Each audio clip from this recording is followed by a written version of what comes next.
ಪ್ರಯತ್ನವೇ ಈ ನಲಿಕಲಿ ಅಭ್ಯಾಸ ಸಹಿತ ಪಠ್ಯ ಪುಸ್ತಕ.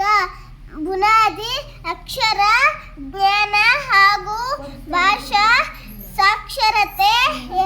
ಸಾಕ್ಷರತೆಯ ಅಡಿಯಲ್ಲಿ ಪ್ರಥಮ ಭಾಷೆಯ ಕಲಿಕಾ ತತ್ವಗಳ ಅರಿವಿನೊಂದಿಗೆ ಭಾಷಾ ಮೌಖಿಕ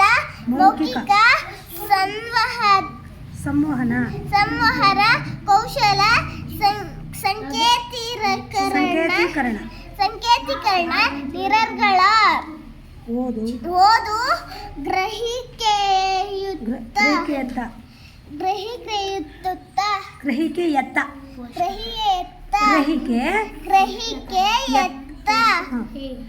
ಓದು ಮತ್ತು